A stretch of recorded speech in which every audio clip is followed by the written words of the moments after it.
My slides are visible, right? Okay. Yeah. Thank you. So, good evening. Welcome you. Yeah. Welcome you all to this NPTEL course entitled as a study guide in organic retrosynthesis problem solving approach. Course instructor of this course is Professor Samik Nanda from IIT Kharagpur, and I am Anirban. So, I am pursuing my PhD from IIT Bombay in Department of Chemistry. So, so this is third week of this NPTEL tutorial for this course. So before coming to details, so I'll just show you the Nobel Prize winners of organics from organic synthesis in between 1902 to 1950. So as you can see, the first Nobel Prize winner from the field of organic chemistry is Professor Emil Fischer. Okay, just a minute. Yeah, Professor Emil Fischer. So he won the Nobel Prize in 1902. So the work contribution. Uh, so sugar and purine synthesis. Okay, so this is his contribution towards this organic synthesis. Now, Professor this Adolf von Baer. So he won a Nobel Prize in 1905. Yeah, so due to this advancement of organic chemistry and the chemical industry, by his work on organic dyes and hydroaromatic compounds. So the next third Nobel Prize came from the field of alicyclic compounds. So and Otto Olak, he won the Nobel Prize in 1910. So next, so I guess all of you know Grignard reagents, right? So Victor Grignard, so he is the pioneer of this Grignard or Grignard reagents. So Victor Grignard and Paul Savitier, so they have shared the Nobel Prize in 1912. Okay, so because of the discovery of the Grignard reagent. Okay, and Paul Savitier, so why he or what was his contribution? So hydrogenating organic compounds in the presence of finely disintegrated metals. Okay, so this is the fourth Nobel Prize winners. Now the fifth one comes from the research field. So that the research field involved the constitution of the sterols and the connection with the vitamins. Okay, so Adolf Windus, he won the Nobel Prize due to his contribution in the field of vitamins and sterols in 1928. And the next Nobel Prize winner is Hans Fischer. Okay, so there is two Fischer. So Emil Fischer, he won the Nobel Prize in 1902 in the field of sugar and purine synthesis, and Hans Fischer, he won the Nobel Prize in 1930. Okay, why? No, because his contribution into the research field that involves the constitution of hemine and chlorophyll, and especially for his synthesis of hemine. Okay, so he synthesized hemine. So that is a great contribution towards the organic synthesis, and he won the Nobel Prize in 1930. And now came 1937, Walter Howard and Paul Carreras. Okay, so I guess you know the Howard conformations for sugar chemistry. Okay, so Professor W. Howard, so he investigated the carbohydrates, the structure of carbohydrates, and also vitamin C. And Paul Carreras, he investigated the carotenoids, flavins, and vitamin A and B2. So in the field of carbohydrates and vitamins, so Nobel Prize came in 1937, and the winners were Howard and Paul Carreras. Okay, so now the next is 1939. So Nobel Prize. So Leopold Ruzicka, he won the Nobel Prize. So in the field of this polymethylene, okay, and higher terpenes. So basically in terpene chemistry, Nobel Prize from terpene chemistry. Now Robert Robinson. So he is a British chemist in 1947. So in 1947 he won the Nobel Prize. So mainly from this alkaloid. So his contribution towards the alkaloid chemistry. Okay, so this is a huge remark. So, and all of you know this Otto-Diels and Kurt Elder. Okay, so Diels-Elder reaction, all of you know. Diels-Elder reaction 4 plus 2 cycloaddition is known as a Diels-Elder reaction. So, in the field of discovery and development of dye synthesis. Okay, so discovery and development of the dye synthesis. So Otto Diels and Kurt Elder. So they have shared the Nobel Prize in 1950. So I have here I have shown the Nobel Prize winners in between 1902 to 1950. Okay, so in next class on I will show uh, the 1950s to 2000s. So the winners of Nobel Prize. Okay, so now coming to the so this is just basic introduction. So this will create interest more into the organic synthesis. Okay, so now coming to the topic, so retrosynthesis. So this is the recap. So I we will just see at a glimpse, like what is syntones and synthetic equivalents. So last class already we have discussed this.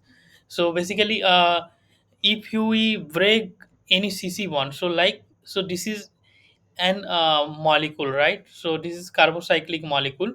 So now if we want to break this CC bond, right, so we can break by two different way. One is heterolytic cleavage, another is homolytic cleavage. So now if we break this CC bond by heterolytic cleavage, so what will happen? So basically we will get two fragments. So one fragment have will show the negative charge, and another fragment will show the positive charge. Why? So one carbon can abstract two electrons from the bond, then so it will become positive, so it will show positive. And so you can understand the next one, no, next fragment will have this positive charge, right? So now this negative, when so negative mean carb anion.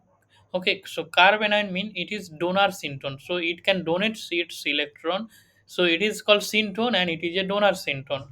Now positive mean, so it can accept the electrons. Okay, so it is a acceptor syntone, right? So now there are various donor syntone and acceptor syntones. So just simply some examples I have shown here. And with respect to this donor syntone, what will be the synthetic equivalent? And with respect to acceptor syntone, what will be the synthetic equivalent for acceptor syntone? I have shown here. Okay, so you can see, and you can get an idea. Okay, right? Yeah, so like in this slide you can see this R minus is a donor syntone, right? So this is a alkyl anion. So you can get the alkyl anion from this Grignard reagent or alkali lithium reagent, right? And so this is the reagent. Now how you can generate this reagent? So you can generate from Rx. X is halogens, right? ClBr. Now, so this is the synthetic equivalent. Rx is the synthetic equivalent of R minus. And in order to get this donor syntone, you have to derive the reagent from synthetic equivalent. And this reagent is RMGX or RLI. Okay. So like CN minus, cyanide minus. So NaCN from NaCN is the derived reagent. So that can give the cyanide donor syntone, right? And from where you can get NaCN. So the synthetic equivalent is HCN. Similarly, acetylide is having this C triple one C minus. Okay, so this acetylide, the corresponding derived regions could be this R C triple one C Li. Okay, so C minus Li plus. So lithiated pieces. Okay, lithiated acetylide pieces. So now from here you can get from this terminal alkyne CH, right? So if you add NBTL lithium or tertiary butyl lithium to this alkyne, so you will get this reagent and you will get the corresponding donor syntone. So similarly, enolate you can easily generate from this ketone, corresponding ketone or aldehyde. Yeah. So the derived reagent is this lithium enolate, right? Whenever you will use when you will use lithiated derive base, you will get this uh, enol lithium, right? Lithium enolate.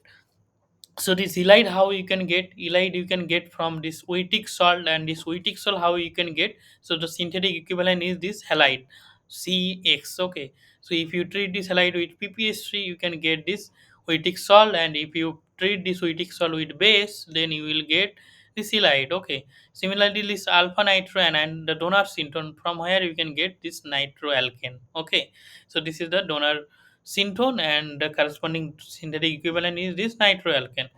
So this is the case for donor syntone and acceptor syntone. So we'll see few examples from acceptor syntone, that is alkyl cation. So alkyl cation basically you can get from this R halide. So this is the synthetic equivalent. Acylium ion you can get from this RCOX, where X is Cl or NMe2 or OMe, like that. And this alpha beta. Okay, beta positive, this beta acceptor syntone with respect to this carbonyl group, how you can generate. So you can easily generate from this alpha beta unsaturated compounds. Okay, alpha beta unsaturated carbonyl compounds. And this alpha positive charge, how we can get, if you have alpha halo substituted carbonyl groups, then you can easily generate this, you can easily get this acceptor syntone. And this beta positive charge with respect to this alcohol, how you can get, you can get from corresponding epoxide. So this is how you can get an idea how you can get donor syntone as well as acceptor syntones from the corresponding synthetic equivalent. So this is important. So you should keep in mind when you solve the retrosynthetic problems, right? So this is the case. And now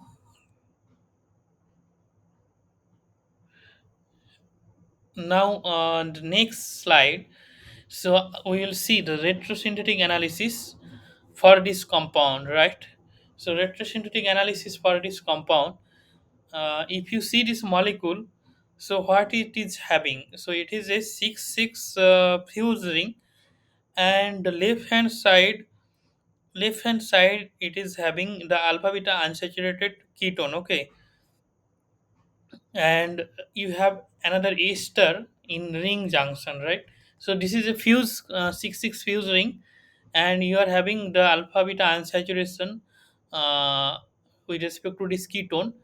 So how you can synthesize, how you can plan to synthesize this molecule. Okay, so then plan mean retrosynthetic study we have to do. So how you can, so first retrosynthetic plan is that function like this. Okay, so this bond, just a minute, so I'll, yeah.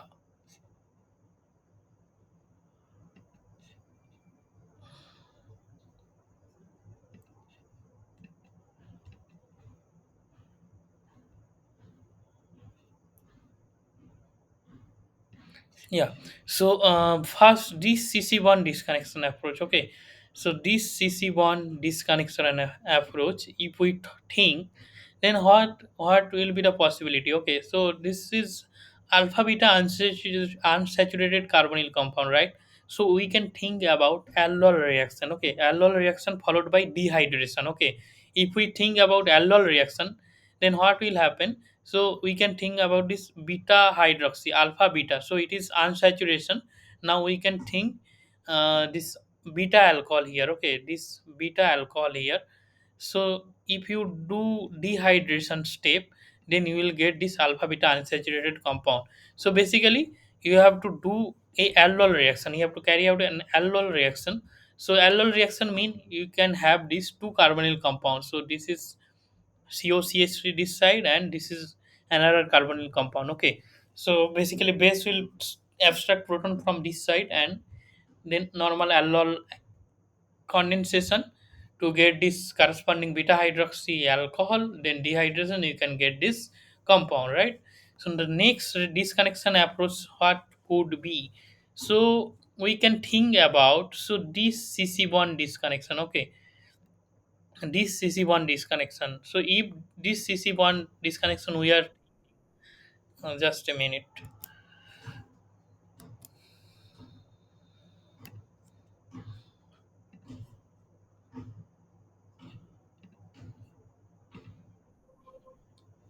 Yeah,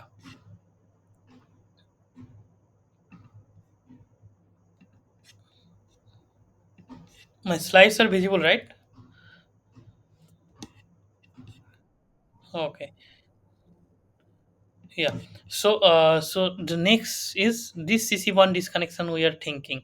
Okay, so this CC1 mean what will be the corresponding synthons for this CC1 disconnection. So we can think about positive charge here and negative charge at this carbon. Okay, so now negative charge this carbon means, so this is a active methylene compound. Okay, so if you see, so this is the active methylene compound, it is having highly acidic this CH proton. Okay, now if you take this proton by treating with any base, okay, any base, and then if we do Michael addition to this, so this is methyl vinyl ketone. Okay, so the commercial name is MVK, vinyl ketone. Okay, so if we think about the this is 1,4 addition mean, yeah, 1, 2, 3, 4, yeah, 1,4 addition or Michael addition. So so nucleophile is nucleophile we can generate from this active methylene compound. So first step is basically Michael addition, and second step is basically allol reaction. Okay, so you can get easily this 6 fuse this alpha beta unsaturated compound. Okay, so so basically, so the this is allol reaction, allol condensation. Okay, more, it is more correct, allol condensation, and this is Michael addition. The next disconnection approach is based on Michael addition.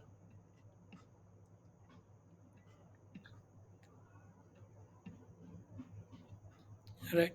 So now we will. So this is the retrosynthetic analysis. So now we will see the corresponding forward synthesis for this molecule. Right. So forward synthesis. So we have to take this active methylene compound and methyl vinyl ketone, and we have to treat this compound with base. Okay. So base. This is the base, sodium ethoxide or ethanol. So in ethanol, so we can take. Okay. Mm, so then, so basically this base will abstract this proton. So this is the active more acidic proton. Okay, so base will abstract this proton. So now this carbanion will generate here. So this carbanion will attack to the corresponding methyl vinyl ketone. So this is having this alpha beta unsaturation. Okay, so this is the electrophilic site, more electrophilic site, delta positive. So this carbonyl will attack to this MVK as a 1,4 fashion, and you will get the corresponding. This is the allol, Michael addition product, right? Michael addition product. The next step is we have to carry out. So in same reaction condition, basically the reaction condition is same only. Okay, but the in same reaction condition in one pot, first Michael addition will happen, then in the same reaction condition allol reaction will also happen. Okay, so this base is already there in reaction medium, so it will take proton to from this side. Okay, so this proton it will take again, and it will undergo this allol condensation reaction. Okay, so it will generate this alpha beta, so beta hydroxy carbonyl compound. So now the next step is dehydration reaction. Okay, so yeah, next step is dehydration reaction. If you do heat, if you heat this reaction, or this reaction medium, so you will get the elimination of water and you will get the corresponding product, okay, desired product. So now the reaction, so reaction in this reaction, two in one pot two reactions are involved. First is Michael addition, so this first step is Michael addition, and the second step is aldol condensation, okay. So this reaction is discovered by Sir Robert Robinson. So that's Robinson. So that's why we call as Robinson annulation reaction. Okay, annulation mean formation of ring. Okay, if you heard anywhere that annulation happening, okay, annulation mean the formation of many rings. Okay, so you can see here one ring was there previously and you are creating another ring. Okay, so this ring was previously there and you are generating another ring, so that's why it's called annulation. And this is called Robinson annulation. Okay, so this Robinson annulation reaction mean Michael reaction followed by aldol condensation. Okay, now if you carefully observe, so in one condition only two reactions are happening. Okay, so in this first condition only Michael reaction also followed by aldol condensation, both are happening. So that's why we call this type of reaction, we like it's known as domino reactions or cascade reaction or tandem reactions. Okay, so the three names are there, but meanings are similar. Okay, so what does these domino reactions mean? So basically domino reaction mean you have to carefully design a multi-step reaction. Okay, you have to, for like multi-step reaction uh, is sometimes you have to design a multi-step reaction. How you can design? No, you have to think about one pot sequence. Okay, multi-step reaction in one pot sequence. So how you can design? Like you can design in such a way that the first step of this multi-step reaction will creates the functionality that will trigger the second reaction. Okay, and so on. Okay, so basically the first reaction here, if you see, the first reaction is generating two carbonyl compounds. Okay, so Michael addition is generating two carbonyl compounds and the reagents are already there in reaction medium. So this Michael addition, after Michael addition reaction, you are having two carbonyl compounds. So in the same reagent condition, aldol product it will happen. Okay, so you have to design in such a way that the first step, whatever functionality will generate after the first step, so that will trigger the next reaction. Okay, so what is the benefit of this domino or cascade or tandem reaction? So there are many benefits, like it is more economical. Okay, and also environmental friendly. Economical, why? Because in same pot, in one pot you are doing two three reactions, multi-step reactions. Okay, so that is very interesting.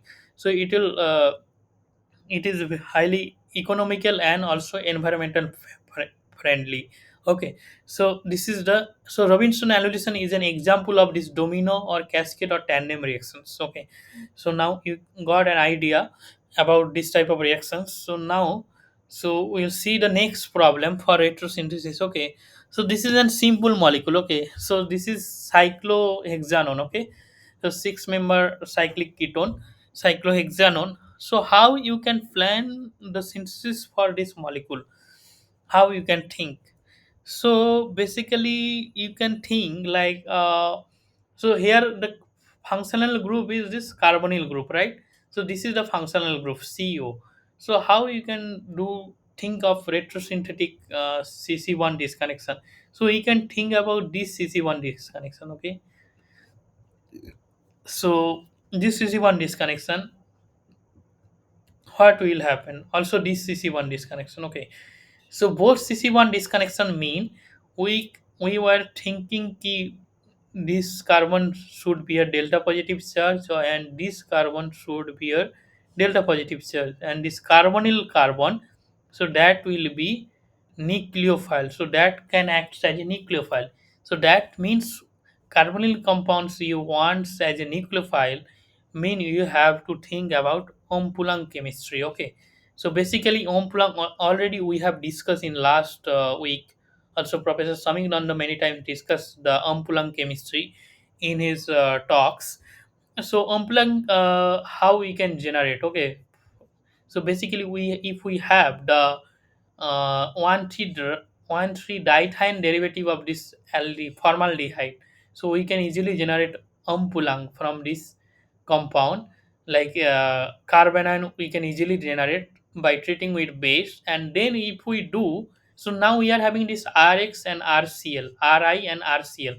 Okay, so this will act as a electrophile. Okay, so we will generate nucleophile from this compound, and we'll add these electrophiles into the reaction medium, and we can get the corresponding product after nucleophilic substitution reaction. Okay, so this is the retrosynthesis. And how we can generate this 1,3-diethane derivative? So this we can derive from this corresponding formaldehyde compound. Okay, so this is commercially available. So in forward synthesis, so we'll take the formaldehyde, right? So we'll take this formaldehyde, and then so in order to generate the ampulang derivative, okay, so we have to have that six member ring with this sulfur and sulfur. So how we can get? So if we treat this compound with 1,3 diethane, so this is the 1, 2, 3, so this is the 1,3 diethane. Okay, and if we treat with Lewis acid, so we can easily get the protected aldehyde. So protection of this formaldehyde with 1,3 diethane, we can get this compound. Okay, so now I have mentioned the pK of this compound is 31. pK mean this proton we are thinking about. Okay, so this proton we are thinking about for pK values. Okay, now this pK is 31. So now in order to abstract the proton of this compound, okay, so we need to have a base who is having the pK value more than 31. Okay, so now we can use this n-butyl lithium. N-butyl lithium, this is an alkyl alkyl lithium. Okay, n-butyl. So this is the 1, 2, 3, 4. Yeah. So this is the n-butyl lithium. So the pK of this n-butyl lithium is 50. Okay. So that means it can easily abstract the proton from this 1,3-diethane derivative, right? And if you treat, so first you have to take this 1,3-diethane in your reaction round bottom flask. Okay, then you have to add n-butyl lithium drop wise, and the temperature you have to maintain at minus 78 degree centigrade. Okay, so then, so after complete addition of n-butyl lithium, so you have to wait for at least 30 to 40 minutes, so to generate the carboanion. Okay, so at the center. Okay, and then you have to add this electrophile. So this is the electrophile. So it now if you see carefully, it is having two Rx. Okay, so this C iodine and CCl. So first time, so if you think about the living group aptitude, which is beta living group in between iodine and chlorine, so obviously iodine is beta living group. Okay, so first what will happen, the displacement will happen at this carbon. Okay, so and this carbon and this carbon bond will form fast in this condition. Okay, so you will get this compound. So now again another proton is still remaining, right? So this proton we can easily abstract by using again n-butyl lithium. So again we have to add this n-butyl lithium into this compound in THF. THF is a solvent. Okay, so ether, it is tetrahydrofuran. THF we know, tetrahydrofuran. So if you add n-butyl lithium into this compound, again it will abstract this proton, right? And it will generate this carbanion. Okay, so now the second nucleophilic SN2 reaction will happen. So and you will get the corresponding this compound this pyrocyclic compound. Okay, so this is what this is actually basically protected form of ketone. Okay, so now you can easily generate the corresponding ketone by deprotection of this 1,3 diethyl derivative. So this deprotection also known.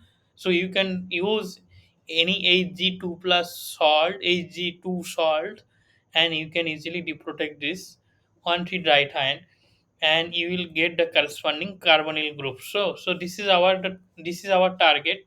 This was our target in previous slide, and now you can see how we can easily synthesize this cyclohexanone, this 6 member cyclic ketone from this formaldehyde. Okay, so very interesting.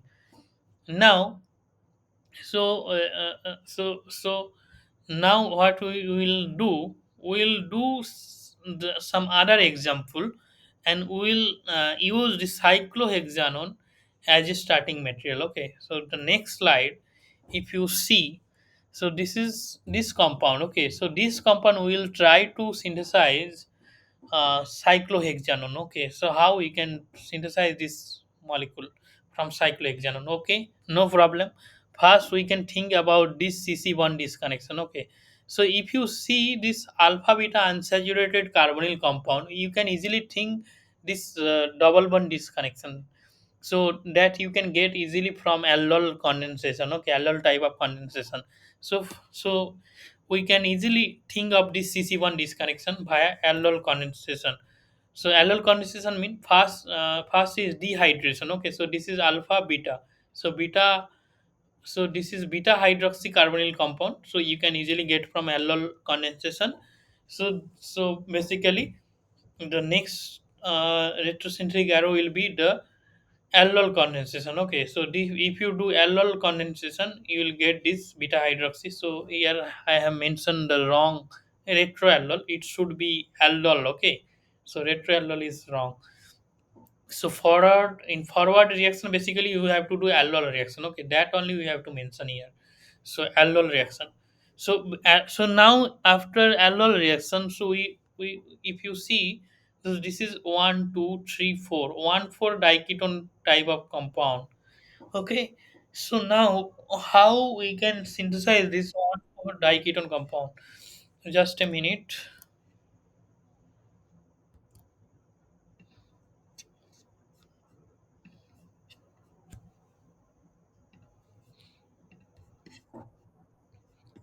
Yeah. So so this 1 4 diketone compound, how we can get?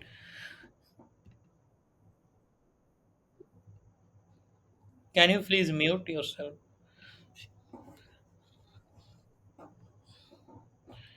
Yeah. So this 1,4 diketone. So how we can get? So 1,4 diketone mean, so this carbon is delta positive. Carbonyl carbon always bears positive charge, right? So positive charge, and this is negative charge, and this is positive charge, again negative charge. So this is basically positive. If we think in mind, so this can bear positive charge, this carbonyl carbon. The next alpha carbon is negative, the beta carbon is positive, and this carbon is negative. So now you see, one, if you think another one carbonyl group is electropositive, then next will automatically you have to have this negative, mean acylium anion. Okay, so this 1,4 diketone, for 1,4 diketone synthesis, you have to see that you have to use some Ompulang type of chemistry. Okay, so Ompulang chemistry we have to think about. So now we can think this CC1 disconnection. Okay, via Ompulang type of chemistry, Ompulang type of chemistry. So this CC1 disconnection, if we see, so this will bear this positive charge, and this will bear this negative charge. So these are the synthons for this 1,4 diketone. So this is positive charge. So that's why it can abstract electrons. So it is acceptor synthon, and this is having this negative charge at carbonyl center. So it is called donor synthon. Okay. Now what will be the corresponding synthetic equivalent for donor synthon? Okay. So already we have discussed. Okay, so Ampulang chemistry, basically we can generate from this nitromethane. So we can easily generate the we can easily take proton from this methane, and then this nitro CH2NO2 we can easily convert to carbonyl compound by a name reaction, or we can generate this ampulang yeah, ampulang type of discharge via this already in next last slide we have discussed. So via this 1,3 diethane chemistry. Okay,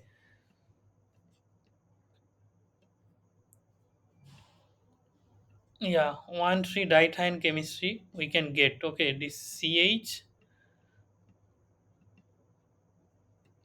so this negative charge we can easily get, right? Just a minute again.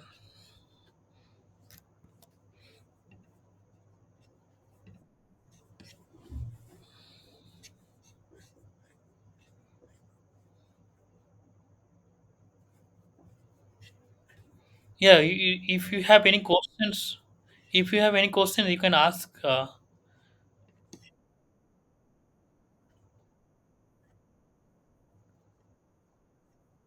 this, na? Yeah, yeah. This carbon is so while drawing, I just missed one carbon. So this is basically three carbon. Okay, don't get wrong by draw by see this. So this is one, two, three carbon. Okay, so don't worry, you are right. So this drawing is my drawing is mistake here. Okay, thank you. Yeah. So we can generate from this two pieces. And what about this acceptor syntron? How we can get this acceptor syntron? So this acceptor syntron we can get from this corresponding alpha beta unsaturated compound. So basically, the beta carbon of this alpha beta unsaturated compound is electropositive, right? So you can easily think about this compound for this acceptor syntron. Okay, so this is the synthetic equivalent for acceptor syntron. Now, how we can synthesize this alpha beta unsaturated compound? How we can synthesize? So we can plan for Wittig reaction. So Wittig reaction we can think. Okay, so Wittig reaction basically, so if we take this cyclohexanone and this Wittig glyide, okay, so this Wittig glyide, then what will happen? So CC double one will form between this carbon and this carbon. Okay, so basically this will react here. Okay, so this CC bond will form. Now so this is the retrosynthetic analysis. Now already we have shown, we have see this cyclohexanone how we can plan for retrosynthesis. Already in last slide we have discussed, right? So last slide, the cyclohexanone retrosynthetic analysis we have done. Okay, so yeah, so how, so now we will see the forward synthesis for this compound. Okay, so first we have to do the, as we already discussed in the next last slide. So we have this carbonyl cyclohexanone and this wittig. So this is wittig, right? And we, if we treat this wittig with this carbonyl compound, we will get this alpha beta unsaturated carbonyl compound. Now this wittig also we can generate. Okay, sometimes it is commercially available, or sometimes it is not available. Okay, if it is not available, how you can prepare yourself? Okay, so it's better to know the preparation methods, the methods for preparing some of the reagents also. Okay, then you can easily synthesize in lab itself. Okay, so if it sometimes if it is not available, okay, so how you can synthesize this wittig. So this wittig we can synthesize, you can see this is the chloroacetone. Okay, so this, if Cl is not having, then it is chloroacetone, so it is acetone. Now if, so CCl now. Okay, so if we have this chloroacetone, and if we treat this chloroacetone with PPH3 in toluene, okay, so solvent is toluene, then easily we'll get this SN2 product. Okay, so this is salt, PPH3 plus and Cl minus. Okay, so this SN2 reaction will happen, so this lone pair will attack to this alpha carbon, and you will get this wheatic salt. Okay, so it is having plus ppsc plus and cl minus. Now if you treat this with base, so base like sodium hydroxide, solution of sodium hydroxide, 2 molar or 4 molar solution of sodium hydroxide aqueous solution, so it will abstract proton. Okay, so this is the acidic proton.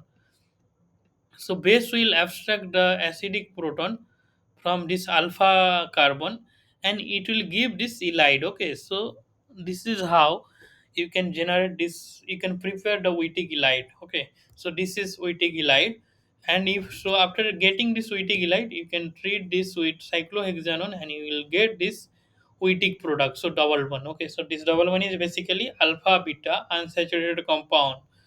Now, so in order to move further, so what we have to do, so we can use this nitromethane. Okay, so nitromethane, so that will, and if you treat this nitromethane with dbu, so it will abstract proton from nitromethane.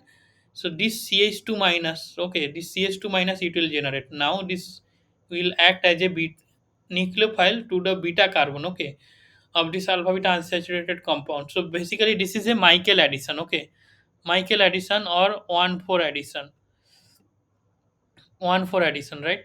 So you will get this compound. Now if you do the nape reaction in order to convert this nitro to aldehyde, so nape reaction if you treat with titanium trichloride. Okay, so this reductive method to to carry out this nape reaction, so you will get this corresponding aldehyde. Now it is C 1 2 3 4. Okay, 1,4 dicarbonyl compound you can get. So you can get.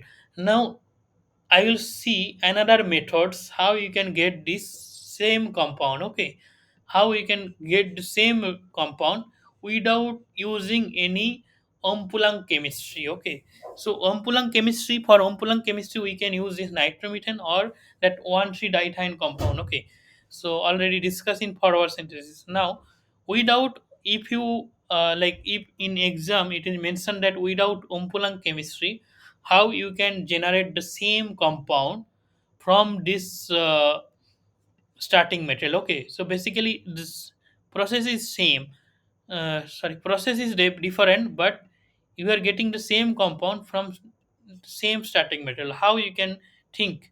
So if we think about the addition of this one for addition of this vinyl grignard. Okay, so vinyl grignard in presence of this copper 1 salt, so it will generate the organo that cuprate pieces, I mean Gilman reagent. Okay, R2 C R2 CuLi. Okay, R2CuLi.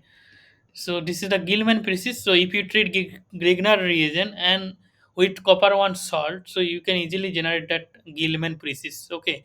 Now this Gilman reagent can attack to the beta carbon. Okay. So this beta carbon it will attack, and you will get the vinylated product. Okay. So this vinylated product. So this CC1 is forming here. Now if you do the dihydroxylation of this vinyl, mean this olefin, this CC double one, if you carry out the dihydroxylation by using osmium tetroxide, so you will get the diol fast. Okay, OH and OH. Okay, and next if you do the diol cleavage by using sodium uh, NaIO4. Okay, sodium metapyroidate. So in on for dioxins, so basically you will get the diol cleavage. Okay, diol cleavage will happen and you will get this aldehyde, right?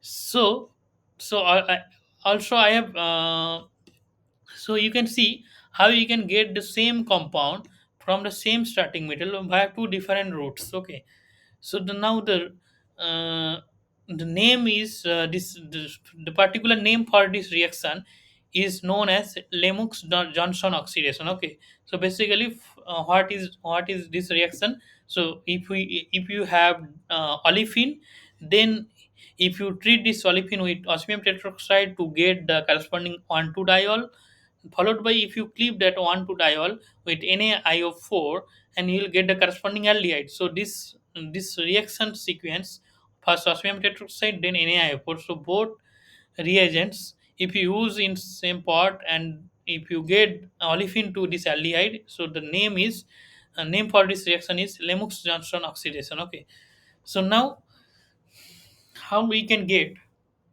the corresponding product. Okay, so the final product you can get, so this is the 1,4 dicarbonyl compound. If you treat with sodium hydroxide in ethanol, so you will get the corresponding aldol product. Okay, so basically aldol mean this methyl, so proton base will take proton from this methyl, and it will attack to the corresponding aldehyde. Okay, so first you will get the corresponding beta hydroxy carbonyl compound, and then after dehydration you will get the um, corresponding alpha beta unsaturated compound. Okay, so how you can see, so in these examples you can see how this ampulang chemistry and uh, some alternative ampulang chemistry, how you can plan for your own retrosynthetic analysis. Okay, so uh, this is very interesting examples. Okay, these are very interesting examples. So now just a minute, I'll drink some water.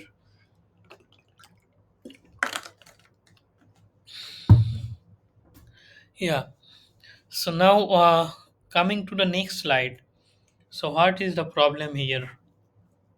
So if you see this carbonyl, this compound, it is having dicarbonyl compound. Okay, so this is aldehyde, and this is carbonyl. Okay, now how we can plan the retrosynthesis. Okay, so now if we think this molecule, how we can plan, or how we can imagine in our mind, or how you can visualize this molecule. Okay, so this molecule and this molecule are same basically. Okay, so both are same molecule. Okay, now you can easily visualize how this molecule we can uh, like how CC disconnection approach we can think in this molecule. Okay, so now we can think, so this is the carbonyl compound, this is the alpha carbon, and this is the beta carbon. Okay, so this alpha beta to this carbonyl compound, so we can easily plan the red CC bond disconnection for this is this CC bond. Okay,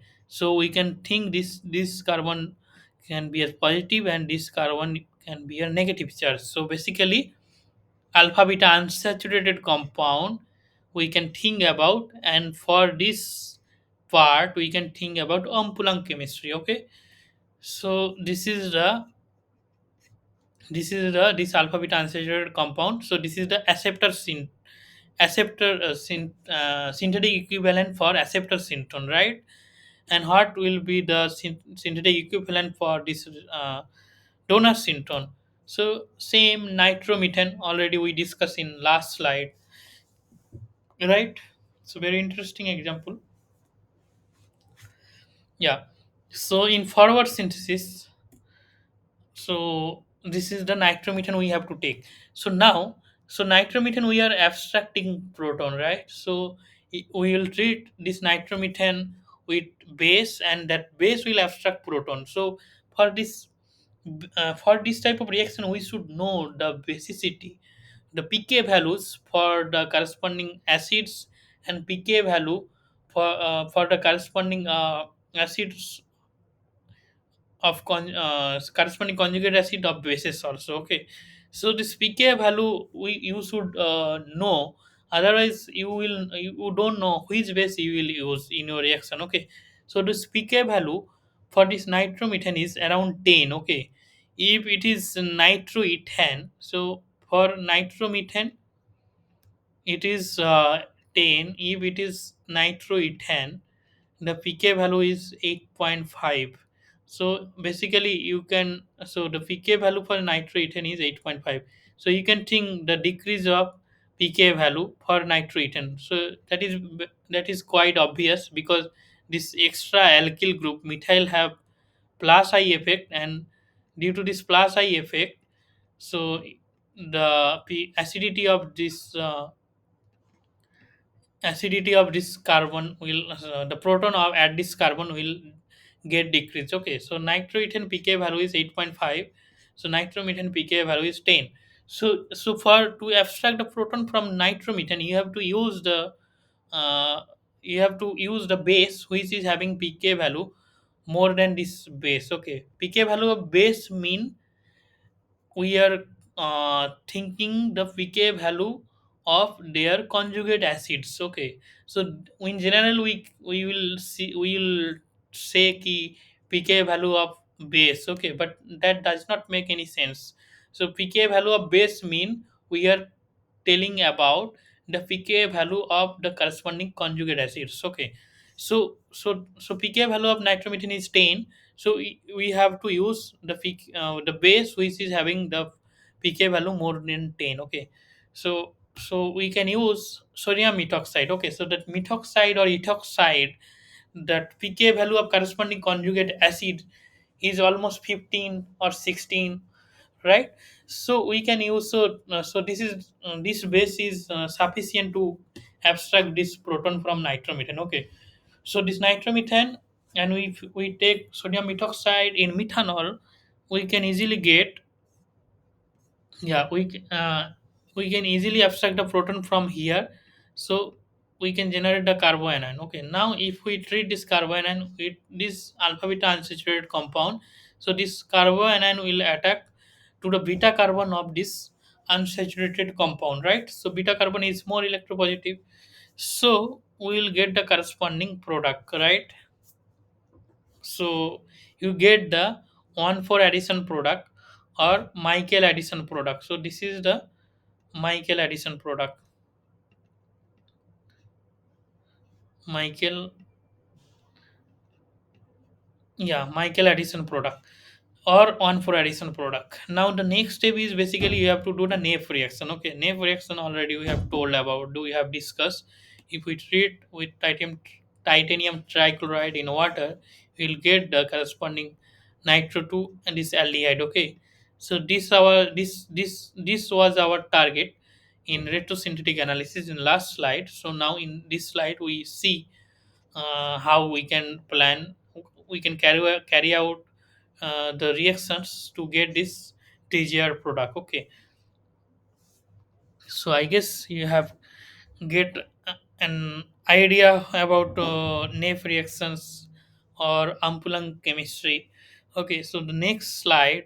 So and this compound is equivalent to this compound. Okay, so in next slide we will see the retrosynthetic analysis for this compound. Okay, now if we plan the retrosynthetic analysis for this compound, so this is having, so this is yeah, this is having this alpha beta unsaturated carbonyl compound as well as gamma methoxy. Okay, so this is the alpha,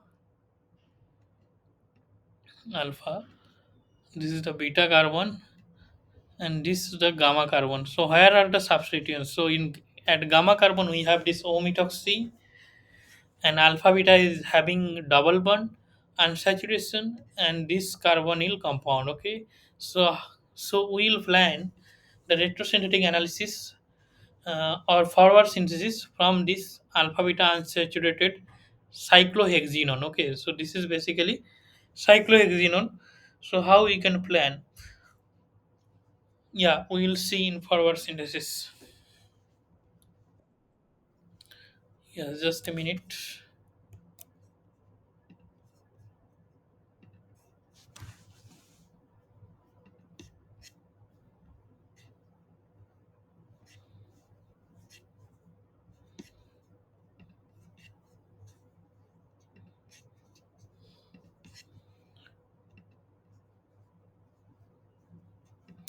Yeah, so from for forward synthesis, so we are planning the retrosynthesis for this compound, right? And the target material already we gave here. So this is cyclohexenone. So in forward synthesis, so we'll start from the cyclohexenone. So cyclohexenone we have taken. Now The next is we can add the lithiated pieces.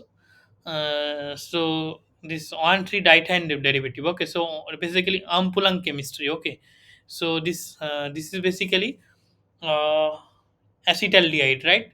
So acetaldehyde, so how we can generate this acetal, the corresponding lithiated species of this acetaldehyde? So we can generate from uh, this 1,3 diethane species, and already we know the pK value of this proton is 31. Already we have, I have shown you. Okay, so pK value is 31 now. So we have to take a stronger base, so which is having pK value more than 31. Okay, so we can think about this n-butyl lithium which is having pK 50. Okay, now I guess you have heard about secondary butyl lithium. Okay, secondary butyl lithium, I will show the pK value for secondary butyl lithium, also tertiary butyl lithium. Okay, so oh, which one will be the more stronger base? Okay, so you can think in your mind. So in butyl lithium, secondary butyl lithium, and tertiary butyl lithium, which one will be the most stronger base? Can you guess?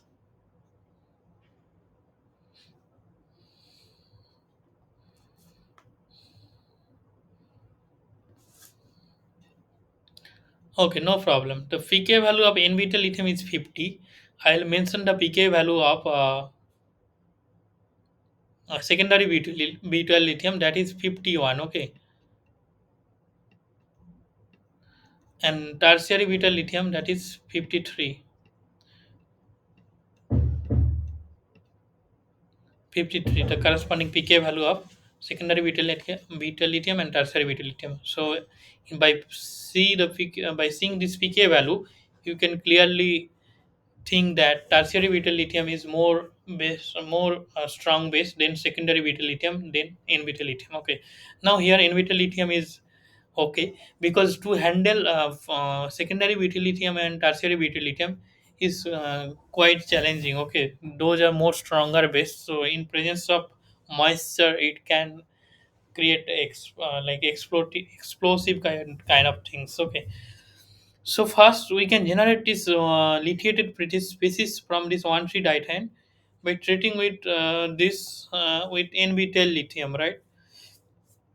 And we can get this lithiated pieces. Now this lithiated pieces basically this this C minus, right?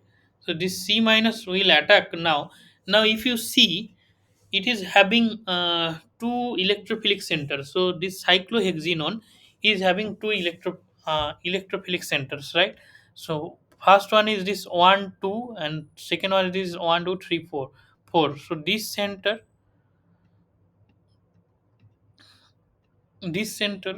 as well as this beta carbon. Okay, both are electrophilic center. So now you are adding this nucleophile into this molecule. So what will happen? Two possibilities are there. It can attack at here, or it can attack at here. Okay, so now if you use simply this lithiated pieces, so basically this 1 2 addition will happen, so this reaction will not happen. And when this reaction will happen, if you add HMPA, hexamethyl phosphoramide. Okay, HMPA is a highly polar aprotic solvent. So I'll tell you the role of HMPA in next slide. Okay, so when 1,4 addition will happen, so 1,4 addition will happen when you will use HMPA, but without HMPA, normal 1 2 addition reaction will happen. Okay, so first basically in this case you will get this 1 2 addition, right? So this is the case, 1 2 addition you will get. Now the next thing is that you have to do uh, yeah, you have to do the deprotection of this uh, 1,3 diethane. Okay, so how you can do? You can easily do by using this silver chloride. mercuric chloride, right? HgCl2 in water and methanol. So what will happen, you will get this corresponding carbonyl group here. Okay, so this group will reprotect and you will get the corresponding ketone. Okay, so you'll get ketone. Now this interesting thing is that you are using methanol in your reaction and you are having the allylic alcohol. Okay, so this is the allylic alcohol. So what will happen, so Hg2 plus is there in your reaction medium. So this Hg2 plus will bind with this alcohol, allylic alcohol, and also this carbonyl ketone. Okay, so it will bind, so and it will make, so this is the 3-degree alcohol, so it can easily break this CO bond. Okay, so basically what will happen, the methanolysis of tertiary allylic alcohol. Okay, methanolysis of tertiary allylic alcohol, so basically this methanol will attack to this olefin in allylic position, to this olefin in vinylic position, and this CC double bond will migrate here, and this OH group C oxygen bond will disconnect and this alcohol will remove. So what you will get basically, so basically you will get this OMe at this center and double bond at this in between this CC. Okay, so basically you will get the product. So this is very interesting. So if you have this type of scenario in your molecule where you are having this tertiary allylic alcohol, also this alpha hydroxyketone, so in this condition easily you can do the methanolysis. Okay, so this is our target molecule. So you can see how we can synthesize this molecule from this cyclohexenone. Okay, now in next slide I will explain the role of this HMPA. Yeah, the role of HMPA, and so what is the role behind 1,4 addition when you use HMPA. Okay, so I will see this 1,2 versus 1,4 addition role of HMPA. So basically this 1,3 diethane compound, so which is having pK 31, and if you want to deprotonate this CH, so you have to use this NBT lithium which is having pK of 50. Now, after having this lithiated pieces, basically this is C minus Li plus. Okay, C minus Li plus. So this is the compound. Okay, so C Li bond. So this is ionic. Okay, not covalent bond. Sometimes many people used to write this C covalent bond between C and lithium. So that is wrong actually. So you can better to write this C minus and Li plus because this is ionic. Now, when you are having this lithiated pieces, okay, lithiated carboanion. So, and if you treat this compound with this methyl vinyl ketone, so this is methyl and vinyl ketone. Okay, so methyl vinyl ketone is having two electrophilic center. This carbon and this carbon. Okay, now if you add this methyl vinyl ketone onto this compound, first in this first step, 1,2 addition will happen. Okay, now, if you use interestingly, if you use HMPA, what is happening? The reactivity is changing now. So now in this condition, it will add to the beta carbon. Okay, so basically one for addition. So very interesting. Okay, so in first case, without using HMPA, we are getting this 1,2 addition product. So the tertiary alcohol, and when you are adding HMPA, you are getting this one for addition. So what is the chemistry behind this HMPA? HMPA is nothing but it is a hexamethyl phosphoramide. Okay, so this P double one O NME2 So this is sp3. Okay, this phosphorus center is if you want to know the hybridization, so this is the sp3 hybridized. Okay, So the what is HMPA? So HMPA is a polar, highly polar. So it is in polar solvent. It used to use as a solvent, and it is a highly polar. Also, it is aprotic solvent. Okay, so this is the character of HMPA. Now, what is the role of this HMPA for this one for addition? So basically, what will happen? So if you see this C minus and Li plus, so this is an so this is the corresponding carbanion, and this lithium plus is the corresponding counter cation, okay, of this anion. So if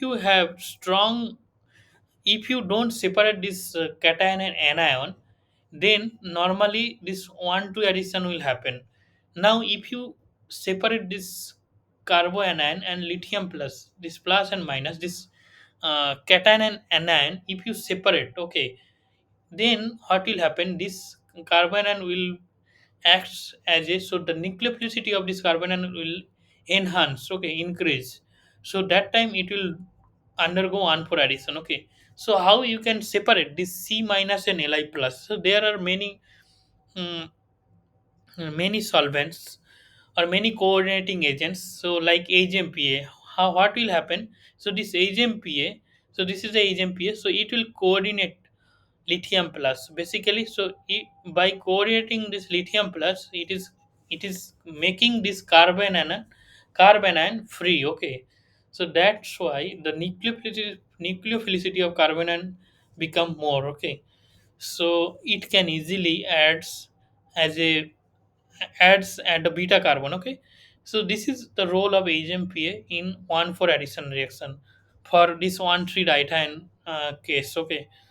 So I guess you have get idea what is the role of HMPA. Also, there are many reagents like DMPU. Okay, DM. So similar kind of compounds, DMPU. So sometimes people use DMPU. Also, sometimes people use TM, tetramethyl ethylene diamine.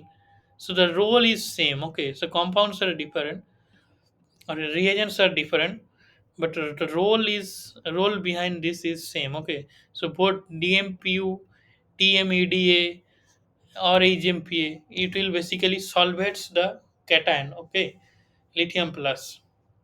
And by solvating this lithium plus, it is making the nucleophile stronger, okay. So that is the main scene for this type of case. Yeah. Now, so I guess you get an good idea about using this HMPA in on for addition chemistry. Okay. Now, the coming to next slide. So next slide. So this retrosynthesis, how we can think. So basically, we can think the functional group interconversion. So we can think this CC1. Okay. So basically, we can get this compound via breaking of this CC1. And how we can get this 4 5 fuse ring, okay.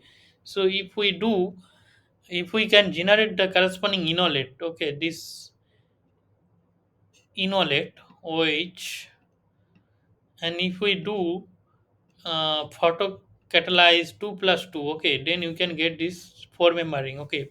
So to get 4 member ring, you can always think about 2 plus 2 cycloaddition reaction. To get 6 member ring, you can always think about 4 plus 2 cycle addition or Diels-Cellar reaction, okay. So this is how you have to keep what you can use. So you have to keep in mind, okay, this type of things, okay. So in forward synthesis, how we can get, so basically this is the 1,3 diketone compound, and this will be in equilibrium with this enol, okay. So this enol, now if you perform or if you provide H nu, what will happen, this 2 plus 2 cycle addition will happen, okay. So this 2 plus 2 cycle addition will happen, you will get this 4 member ring and 5 fuse with 5 member ring. Now the next step is retroallyl reaction. So if you treat this compound, yeah, if you treat this compound with sodium methoxide, So sodium methoxide will abstract the proton from this alcohol. So it will abstract this proton from the alcohol, so this proton, and then this OH bond will fall here, and this CC bond will break. Okay, so this CC bond will break, so you'll get eventually a 1 2 3 4 5 6 7 member ring. Okay, so 7 member ring with this enolate. Okay, so this enolate now is now enolizable, so it will abstract proton from methanol. So it will abstract proton from methanol, and it will generate this corresponding carbonyl compound. So this is an example how you can get this 7 member ring by in combination of this 2 plus 2 followed by uh, retroallyl reaction. Okay, so this 2 plus 2 followed by retroallyl reaction is also known as d Mayo reaction. Okay, d Mayo, MAYO. So d Mayo reaction. So d Mayo reaction is basically nothing but it is an combination of 2 plus 2 cycle addition and followed by retroallyl reaction. Okay,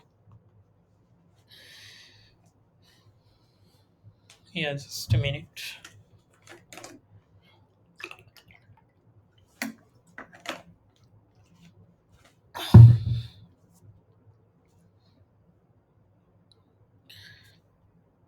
So coming to the next problem. So next problem, if you see this molecule,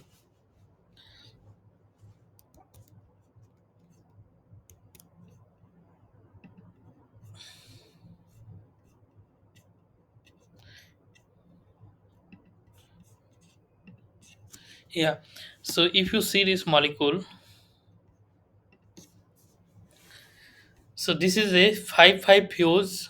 Uh, so this as a cycle. Okay, so how we can think, how we can plan for this molecule, how we can how we can plan the retrosynthesis for this molecule.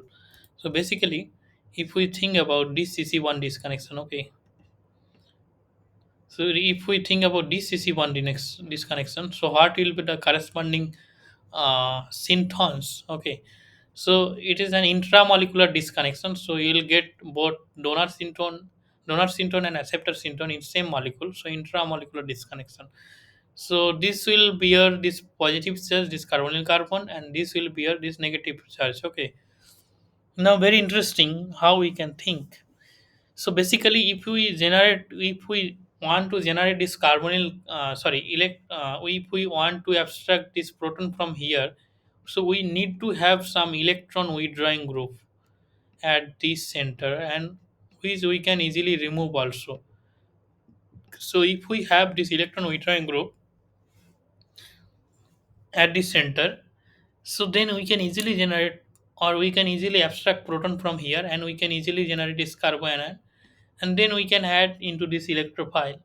So in situ we can get this. So what will be the synthetic equivalent for this compound, for this synthon, not compound? So what will be the corresponding synthetic equivalent for this synthon? So let's see. So so this is the synthetic equivalent part for acceptor synthon, and this is the synthetic equivalent part for donor synthon. Now we are having this electron withdrawing group A star. Okay, so you can treat with base, and it can abstract proton from here, and you can get the corresponding donor synthon at this center, and it can attack to this A star. Okay, so you will get this. Now how we can get this compound, how we can get this compound? So let's see.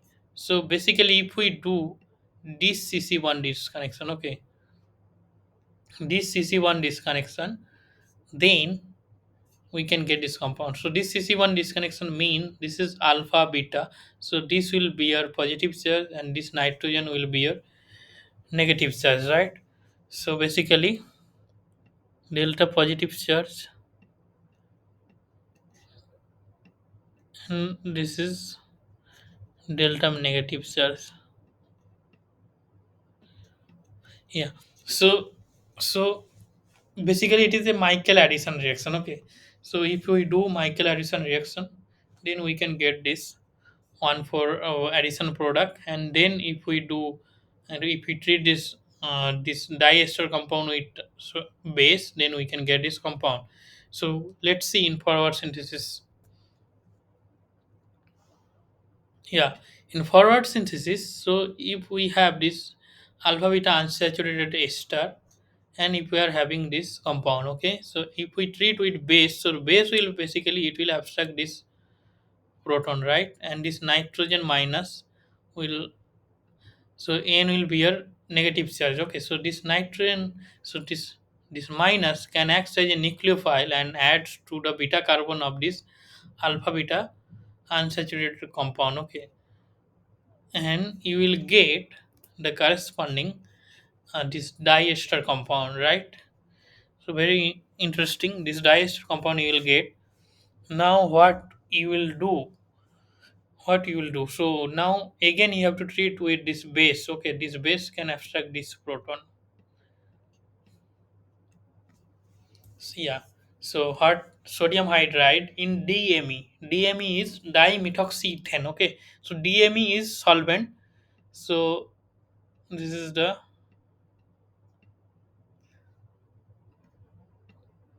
MEO, dimethoxyethane, okay, so DME is a solvent, so it is a ethyl solvent. So if you treat this compound with sodium hydride as a base, so now the pK of sodium hydride is 35, okay. I will try to mention this pK values for base or acid, so that will be good for you to remember, okay. So so pK value is 35 for sodium hydride, okay. So basically sodium hydride will abstract proton from this alpha carbon, and it will add, so this carbon will add to this ester, so it will open, now it will fall back, and this way it will remove, okay. So you'll get this yeah, mm, alpha beta, so you will get this beta keto ester, right. So this beta keto ester you will get. Now next job is that you have to remove this ester. How you can remove, so very famous like it is very known, it is known. I guess all of you know how you can remove beta keto ester, the ester of this beta keto ester, okay. So how you can remove this ester? Nothing, you have to do the decarboxylation.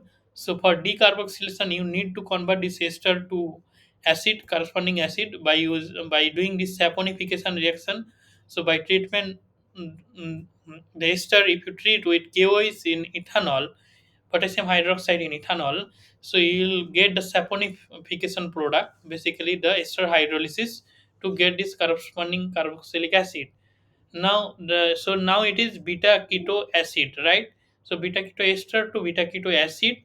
So acid, now if you do the decarboxylation, if you heat this reaction in presence of mild acid, so mineral acid, so you'll get the decarboxylation product, okay. Basically this CO2 will remove, so from beta carbon, and you will get this compound, okay. So you can see how you can get, how you can synthesize this molecule. This 5 fuse as a cycle molecule, as a cyclic molecule, from this starting materials, okay. So very interesting. So coming to the next slide, yeah. So this is also an interesting example. So first, by seeing this molecule, what we can think about? So what type of CC disconnection approach we can think? So you can think this carbon is flanked by two ketone. Okay. So this carbon is flanked by two ketone. Okay. So surely we can plan about this CC1 disconnection, where this carbon can bear delta positive charge, and this active methylene compound can bear delta negative charge, because we can easily get carbanion from this active methylene compound. So so what will be the syntone? So this is the syntone and this is the synthetic equivalent, right. So now, so what will be, sorry, this is the donor syntone and this is the acceptor syntone, right. So now what will be the synthetic equivalent? So Synthetic equivalent is 1,2 dicarbonyl compound, and this is the synthetic equivalent RBr. Okay, so this delta positive charge here at this carbon. Now, if we do the forward synthesis, so this is the retrosynthetic analysis for this compound. Okay, so I guess get the retrosynthetic analysis. Now the forward synthesis, what will happen? So basically, so this is the 1,3 diketone compound. So again, I have mentioned the pK value, that is 9. The basically the pK value of this 1,3 diketone or actinimethyl compound basically 9. If you have this dicarbonyl compound, if you have this ketone on one side is ester, that time it will the pK value will get more, 13, around 13. So the pK value is 9. So if you treat this proton, sorry, if you treat this compound with base will abstract this proton. Okay, so you'll generate this carbon ion. Okay, so now you have electrophile here, RBr. So you can think about SN2. Okay, so now the problem is that if you see this reaction is not working. Okay, so they use K2CO3 as a base to to abstract the proton. Now, but the reaction, if you see the arrow, so this reaction is so this is this arrow tells that this reaction is not working. Okay, so why it's not working? So because this electrophile is highly sterically hindered. If you see this electrophile, so it is a neopentyl environment. Okay, so this carbon center, so nucleophile will attack to this carbonyl center, but due to this gem dimethyl and this allylic uh, substituent at this carbon, so this become uh, lesser electrophilic. Like electrophilicity is okay, but nucleophile can't attack at this carbon because of steric hindrance. Okay, so because of this neopentyl environment, so this compound will not uh, acts as a better uh, living group. Okay, so this reaction will not happen. So basically whatever we have planned for this heterosynthesis, so this is not working in forward synthesis. So what we have to do, we have to revise our retrosynthetic plan. So again we revise our, we'll do the revised retrosynthetic analysis.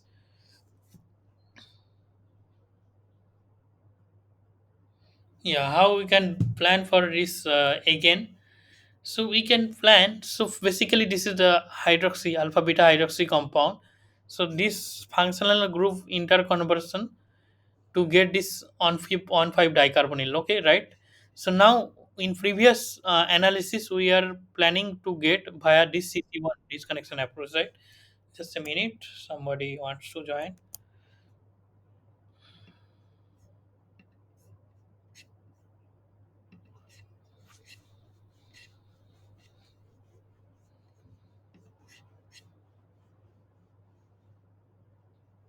Yeah.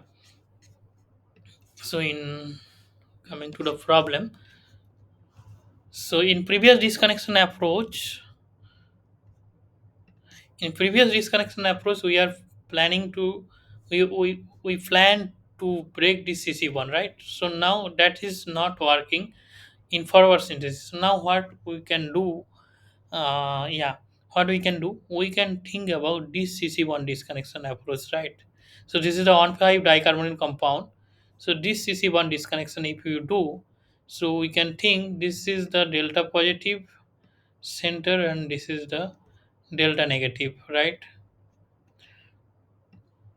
So basically, so this is the syntone. So this carbonyl carbon bearing positive charge and this alpha carbon next to this carbonyl is having negative charge. So this is the syntone. So intramolecular disconnection. So you will get on compound. So in one compound you will get both donor syntone and acceptor syntone. Now what will be the corresponding synthetic equivalent? So this is the synthetic equivalent, right? Yeah. So this synthetic equivalent we got here now.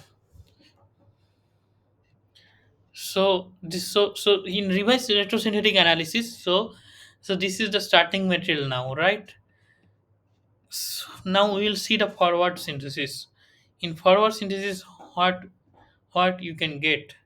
So basically, in forward synthesis, if you treat this compound with sodium methoxide, so methoxide, what will happen? So this is the proton. We are having this proton. Okay. So this methoxide will abstract this proton. Yeah. Now there is two possibility. It is having two alpha protons. Okay. This side also it can abstract proton. Now, so there is possibility to abstract this side also. Okay. So this methoxide base can abstract proton for from this side also. Okay.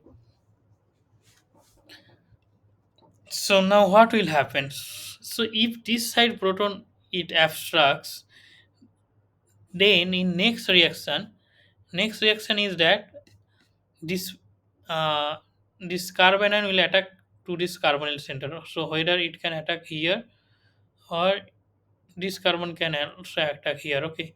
So now the problem is that if this carbon attacks to this ester, what will happen? What will be the ring size?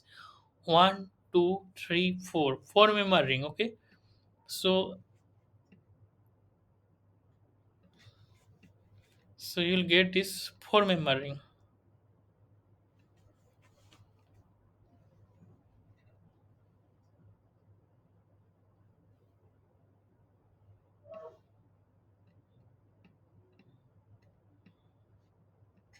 Right. And if this carbon attack to this ester, so you'll get this six-member ring compound. Right. So now you can see which is more stable compound. Okay, this four-member ring is less stable. Okay, cyclobutane rings are generally less stable in compared to cyclohexane type of rings. Okay, because cyclohexane ring can exist as a Packard form. S- So you know the Packard structure of cyclohexane ring.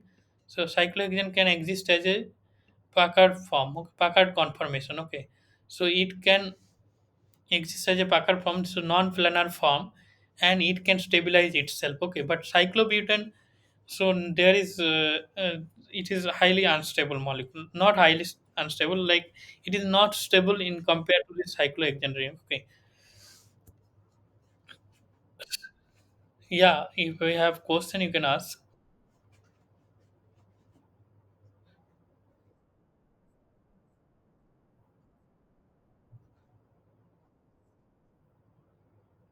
Cyclobutane. Okay, right. So this.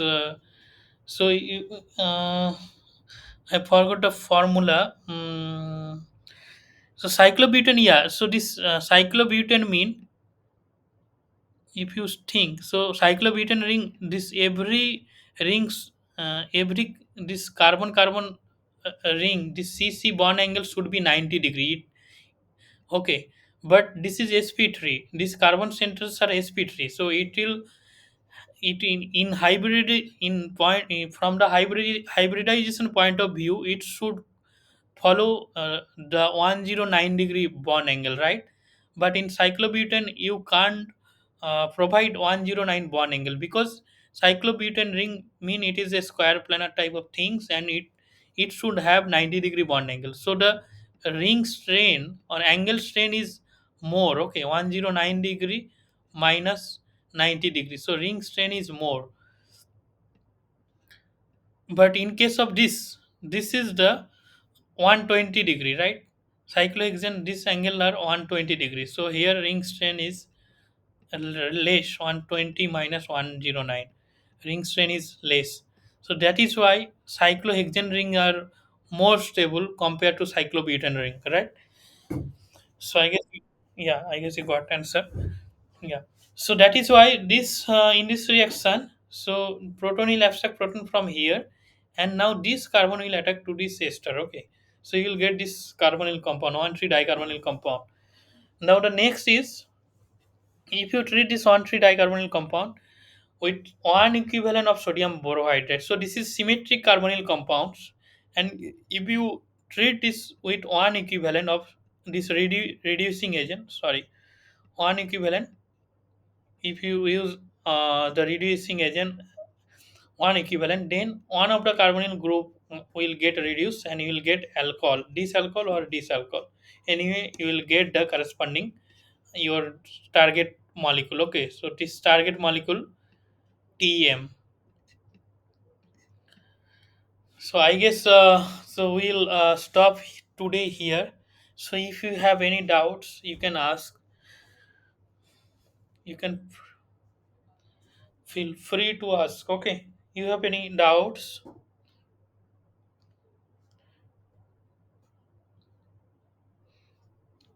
No doubts.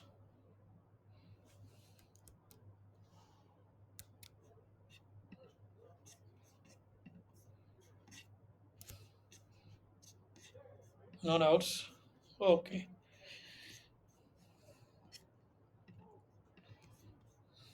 Yeah. If you have don't doubts, then thank you for listening. And I will share my YouTube channel. So Anirban Mighty. So in YouTube, you can get access to the recorded videos of each week lectures. Okay, so this is so I am uploading each week recorded videos in this YouTube channel. So if you want to revisit this class, you can you can search this Anirban Mighty in YouTube channel in YouTube, and you will get the access to these recorded videos. Okay. Also, you can share with your friends in to get the knowledge to share the knowledge of organic retrosynthesis. Okay, so we'll stop here. Yeah, so I'm stopping.